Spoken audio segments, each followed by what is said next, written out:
Y'all, I am up 116% by doing these 3 simple tips. In today's video, I'm going to be sharing with you 3 things that I've done to increase my sales during summer slowdown, as well as my top selling items on eBay that I'm selling right now during summer slowdown for over $50. Let's jump right into it. So let's get into the numbers first. I want to kind of show you where I'm sitting at with my numbers on eBay and how to get there as well, so you guys can see your numbers as well, and then I'll share with you the things that I'm doing and those top sales. So I am on my performance tab. Let me make me a little bit smaller so you guys can see where I'm at. I'm on my performance tab on eBay. So you go to my seller hub, you go to sales, and then you go to performance. Now I have a custom range because I wanted to look at the month of July compared to June.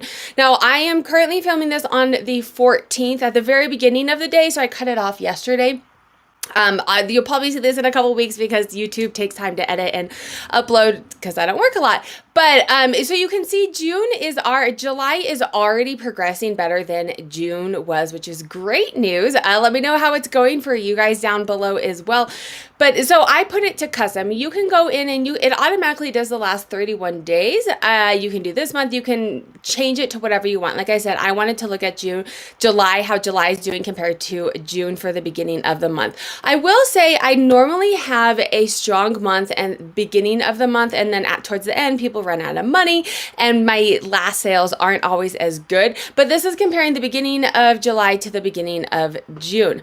So just really quickly, I'm going to link a video up here on how to look at all these numbers and what all of the data in eBay looks at, because it is really helpful.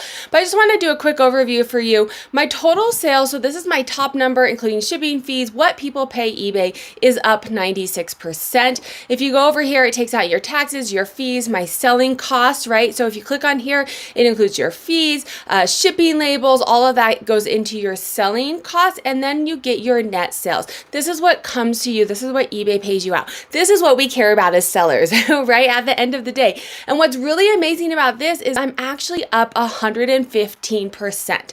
So this is something I want to talk about because this does go into my strategy, and I'm going to share it with you in a minute. But being up in your net sales when not the same amount, let me show you, being up in your net sales, not the same amount as your total sales, right? So the difference between these two numbers is my selling costs. My net sales are up more than my total sales are, right? So it's a 96% they're up to compared to 115, almost 20% increase just in my net sales. And the reason for this is in my selling costs. That's the difference in those numbers. So make sure to stay tuned and see how I am actually increasing my net sales without through my selling costs, right? I've talked a lot about this in previous videos. If you guys have been following me, you probably have an idea of what I'm going to be doing and what I'm talking about. You go down here, quantity sold is up 62%. My average sale price is up 21%, friends. I'm going to be talking about this, goes into my second strategy that I'm working on. I'm going to be talking about why my average sale price is up. And then you can look at my fixed sales over here is up 96%. For me, this is the same as my total sales because I don't do auctions. But if you were to do auctions, you could kind of see the split out between those two. So the first tip, the first thing that I have been doing and working on is my promoted listings. I've done tons of videos on it. I'll link one video up here, my most recent video probably on it. I've done lots of videos on promoted listings, and if you need them and how to decide, definitely watch those videos because I show you how to set up promoted listings, what it actually is, how to set it up, and then how to look at the data to decide what is working best for you. But I've been working on my promoted listings because if you've been following me, you know my selling costs have gone up. They're astronomical. My selling costs to previous years have been really high because I've been increasing my promoted listings. So I've been working on a couple strategies to still have promoted listings because as a clothing seller, the market is so saturated. I really think that you still need promoted listings, but it's killing me in my selling costs. So I'm slowly working on a couple strategies, and If you're testing scenarios, if you're doing things, do one, maybe two things in separate realms. I'm going to show you today at a time. Don't go in and change your promoted listings for a day and then for the next week do something else. I do it for a month, see what happens, and be able to look at the data. Don't change one strategy and then do this and that. If you do 15 different strategies at one time, you're not going to know what's working and what's not in your data. So right now I'm doing promoted listings. I promote my listings. So this is paying eBay an additional percent on top of my 13%-ish fees for clothing selling. It's paying them an additional amount to show up in over 100 places within eBay direct media marketing, right? So that's what promoted listings is.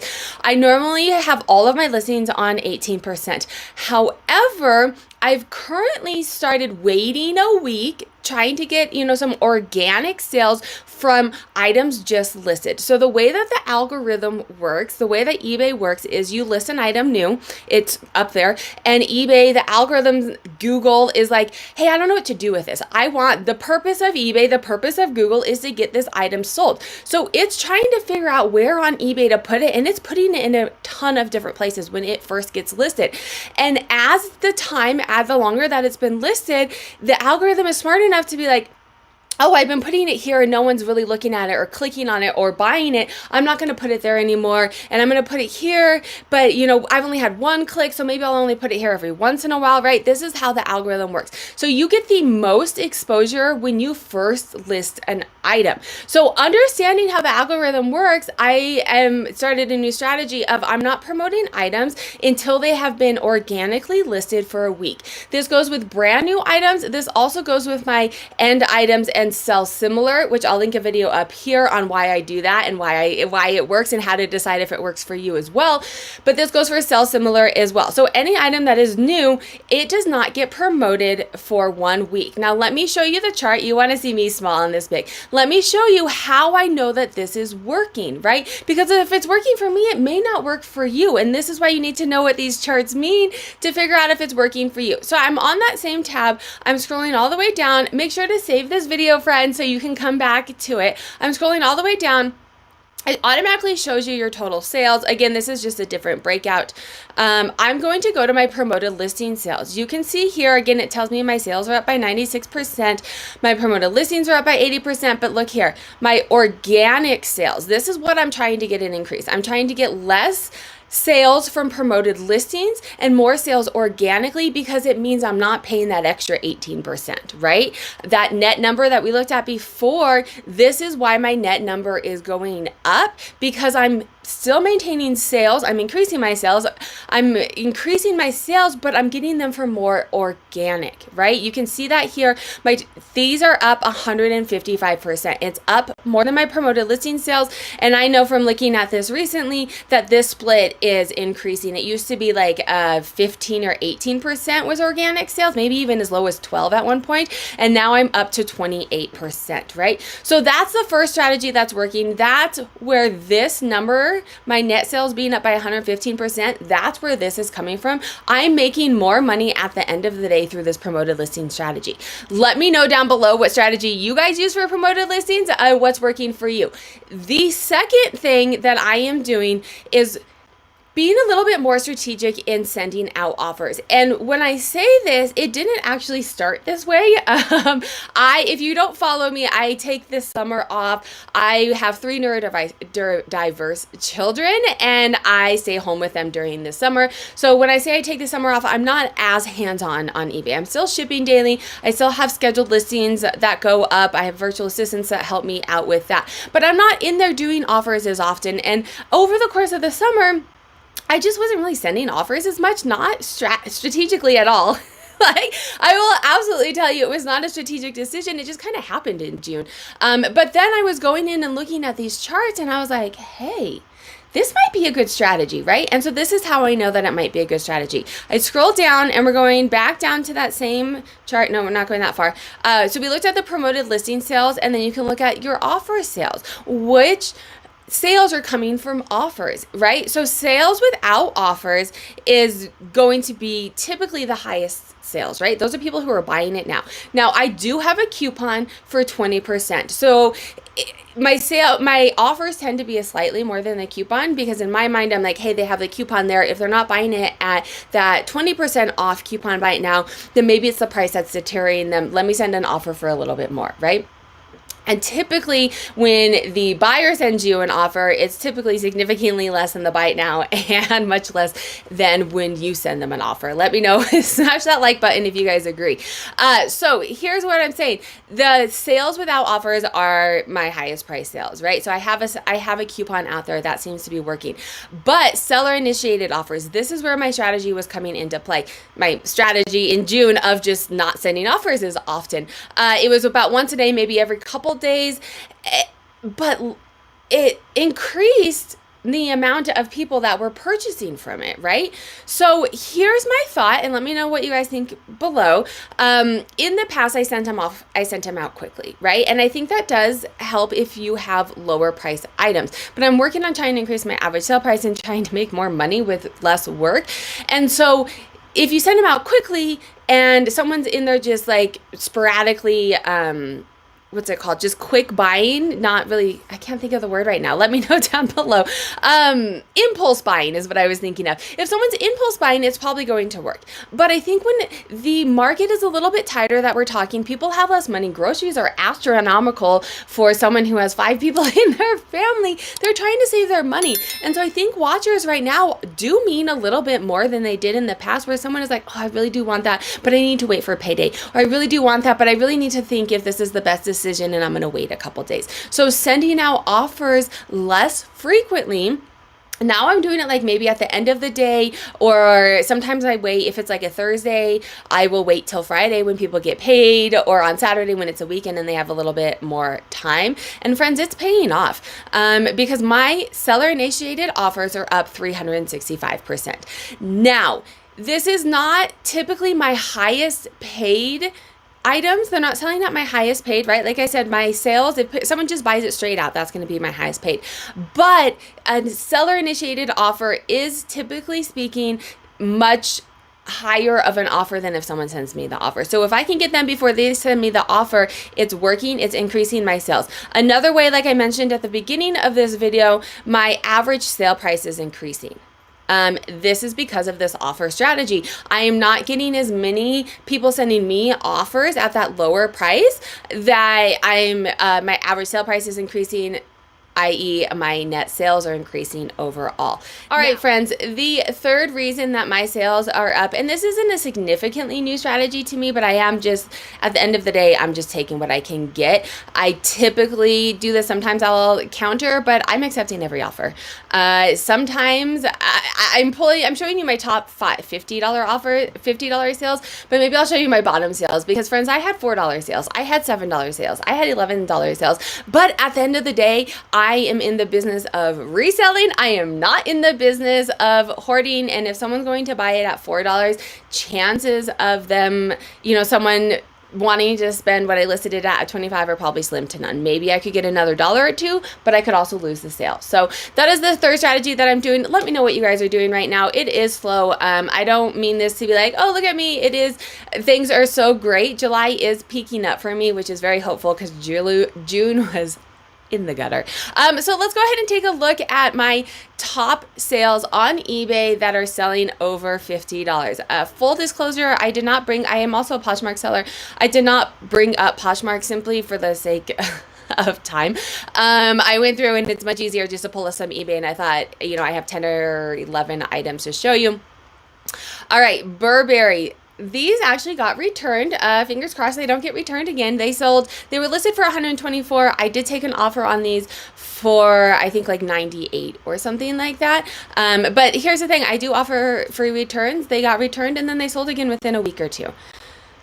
Kate Spade. So these are right at that limit of $50. I did include them because Kate Spade is not selling quite to the extent that it used to anymore. So I wanted to show you some Kate Spade that was selling a little bit higher. The other thing with these is I do think that they were international. So then in that gross number that you're looking at, you have that international price. Naked Cashmere. Friends, people are buying. This is, everyone's like, oh, should I list, only summer items in the summer? List what you have. It cannot sell if it's not listed. I sold a turtleneck cashmere sweater in the middle of summer for $99. So list what you have, always, always. Tory Burch, this did sell. It sold lower. I don't remember if it was an offer. I sent her an offer that they sent, but it sold for $80. Tell me if you do not love those offers. I think they sent the offer that it's listed for $90 and it sold for $80. An offer of $10 off is like fantastic, because right now most of the offers are coming in at like 50% off. These are a pair of brand new Merrell shoes. These were actually mine. I bought them. I wore them around the block once and they hurt my foot and it was too long to return them. So I personally ended up having to take a hit on these because I think I paid over $100 for them. But they did sell. They actually sold on Poshmark. This is interesting, friends. Let me know if you think it was fair or not. They actually sold on Poshmark. They are listed new with tags, but in the description, I do say they are brand new with tags. I show a picture of the sole and say I did wear them around the block one time. The person who bought them on, they still have the, whatever. Would you list it with new tags? Would you not? Let me know. But so I sold them on Poshmark once for less than this. I sold them on Poshmark and the person opened up a case and said, hey, these are actually not brand new. There's wear on the bottom, which these are mine. It wasn't like I bought them at the store and I was like, oh, maybe they're new. Like I literally only wore them around the block once. And Poshmark allowed them to return it. Whatever, they sold again on eBay. Vintage women's wedding dresses. I used to do a lot of vintage wedding dresses, and they do sell, for high. The reason that I kind of stopped doing them is they take up so much space, and they aren't fast sellers, right? It takes a very specific person looking for a very specific item, but if you're in it for the long tail, they are a high average sale price item, especially during wedding season, for sure. Baby. Friends, I am like thoroughly surprised that this sold. It sold for an offer of like around $50. It is brand new, which is probably one of the reasons that I picked it up. Baby, typically I would not pick up Baby. Ted Baker. So Ted Baker is hit or miss. This sold for an offer of $50, which still it's an $18 off offer, but based off of a lot of the offers that I'm getting, like I said, 50% off offers, it was a pretty legitimate offer. It's silk, but Ted Baker is hit or miss. I'm gonna tell you, not all Ted Baker is going to sell for this price. Valentina soft genuine purse. This sold for an offer, I actually think it was like $40, so it was about $50 plus shipping. Birkenstocks, people still like their Birks, friends. It's not... the average sale price for them have gone down. They used to sell really high and sell really quickly, but I think I had these on for like a week, and they sold for a offer of around $50. Y'all, J. Crew, do not pass up on J. Crew. I've done quite a few videos on mall brands that sell well. Now, all J. Crew, no. Certain styles of J. Crew in the last year or two, J. Crew that is leather, J. Crew that's silk, linen, anything like that. Yeah, I'm going to pick it up. These are J. Crew, and this is part of like the style put in the academias in right now, penny loafer Italian, right? So these are definitely based off of style. So this one is Don von Furstenberg. Probably said that wrong. It is, I think it was silk. Maybe it's not silk. It's a wrap dress. Friends, it's so hard. Tell me how you guys style or how you take pictures. I probably should have put this on a mannequin so that you could really tell that it's a wrap dress, but whatever. So it sold. The interesting thing about this, and I actually just received it back yesterday, is it sold and then it got returned, and the reason that it got returned was it's not as soft as they wanted it to be, or something like that. Item night is described. So this is a cautionary tale, friends. Like, I take all returns, not a big deal. Another reason that you should take free returns, because eBay is going to be a little bit more on your side if you do take free returns. No problem if they returned it. It should not be returned as a defective item. So now that I got the item returned, I'm going to make sure that they have it, and then I will go in and report the buyer and say, hey, this is not correct. I have no problem taking a return. However, the item is not defective. It's not as soft as they wanted it to be is not a legit reason for it to be defective. Is if there was like a big hole in the sleeve that I didn't disclose, yeah, okay, that's defective. But not being as soft as they wanted it is not really a defective item.